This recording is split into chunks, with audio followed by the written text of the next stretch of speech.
Hi everyone, hope you're all okay. It's Mr. Bede here again.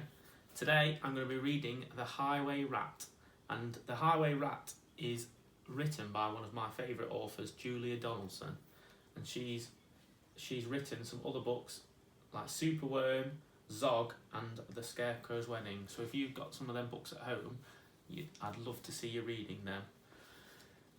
And I'm going to read this book, and then at the end I'm going to set you a task, and I'd love to see them. I'm going to start off by reading the blurb, and the blurb is a little piece of text on the back that gives us an insight into the book.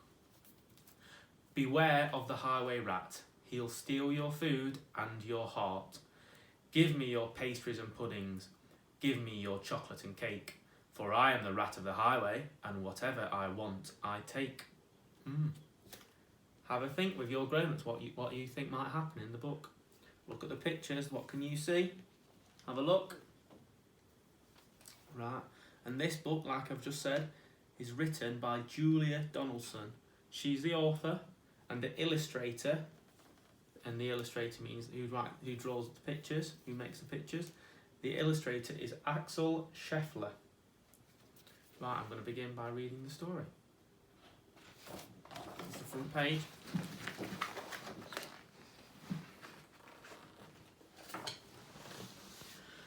The highway rat was a baddie. The highway rat was a beast. He took what he wanted and ate what he took. His life was one long feast.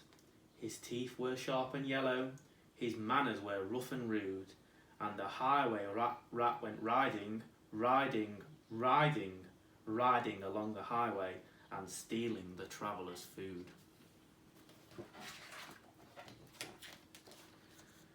A rabbit came hopping along the road, then stopped with her paws in the air. For blocking her way was the highway rat, who cried out, "Who goes there? Give me your pastries and puddings, give me your chocolate and cake, for I am the rat of the highway, the highway, the highway, yes, I am the rat of the highway, and whatever I want, I take."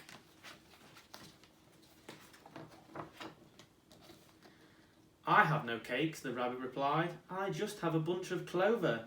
The highway rat gave a scornful look, but he ordered, "Hand it over." "This clover is bound to be tasteless. This clover is dull as can be. But I am the rat of the highway, and this clover belongs to me."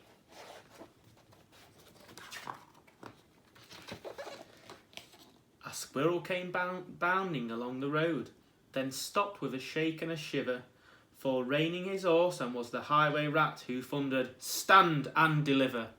Give me your buns and your biscuits, give me your chocolate eclairs, for I am the rat of the highway, the highway, the highway, yes, I am the rat of the highway, and the rat thief never shares."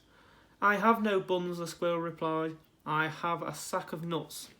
The robber snatched the snack and snarled, "I'll have it, no ifs or buts. These nuts are probably rotten, these nuts are as hard as can be, but I'm the rat of the highway, and these nuts belong to me."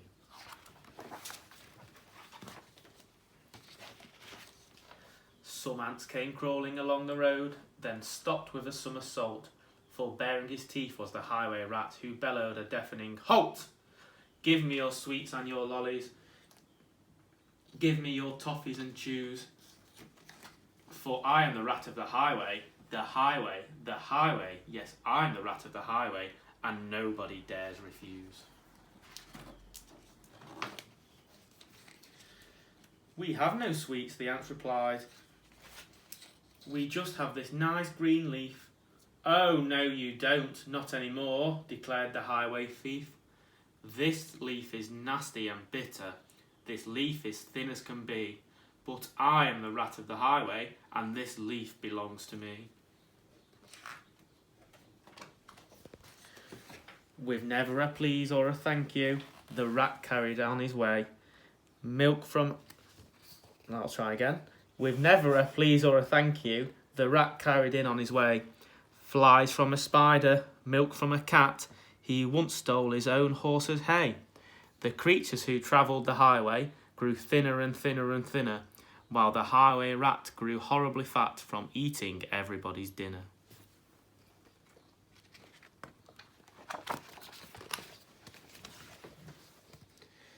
A duck came waddling down the road, then stopped with a "How do you do?"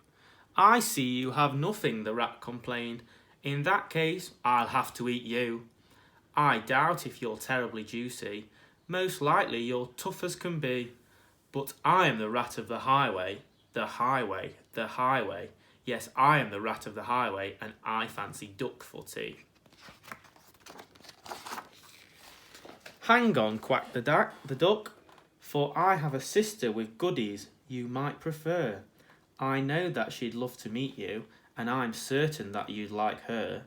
For in her cave, her deep dark cave, right at the top of the hill, are biscuits and buns aplenty, and then you may eat your fill."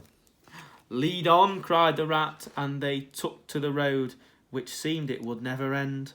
Onwards they rode, and upwards, bend after bend after bend. At last they came to the lonely cave, and the duck began to quack. She quacked, "Good evening, sister, sister, sister." And sister, sister, sister, a voice from the cave came back. "Do you have cakes and chocolates?" the highway robber cried. And "Chocolates, chocolates, chocolates," the voice from the cave replied. "I'm coming to take them," the rat thief yelled. His greedy green eyes grew round. And "Take them, take them, take them," came back the welcome sound. The highway rat leapt off his horse, into the cave he strode. The duck took hold of the horse's reins and galloped down the road, faster and ever faster, following all the bends. The plucky young duck went riding, riding, riding, galloping down the highway, back to her hungry friends. Then they shared out the food from the saddlebags and feasted all night long. Bright were the flames of the bonfire, loud was the music and song. Wild was the moonlight dancing, merry the cheer and chat, for now they could live in freedom, safe from the highway rat. And as for the rat in the echoey cave, he shouted and wandered till he found his way out of the darkness on the other side of the hill. A thinner and greyer and meeker rat he robs on the road no more, for he landed a job in a cake shop, a cake shop, a cake shop, and they say he still works in the cake shop, sweeping the cake shop floor. The end, and that's the end of the story. So, I want you to answer me a few questions and see if you can talk to your grown-up and see what they say. Have a think. What happened to the rat when he went into the cave? Why couldn't he find his sweets? And if you want to re-watch the story and have another look through, have a think. And also, I'm going to set you a task. I would like you all to make a wanted picture and poster, a wanted poster of the highway rat. So you can draw the rat and also write why he's wanted. What's he done? If your grown-ups have a smartphone or a laptop, there's plenty of examples online, and I'll put one up for you when we've done one with the children in school on Monday. If there's any questions, please tweet me at Mr. Martin Beard 2, and I'll see you next time. Have a good day. Bye.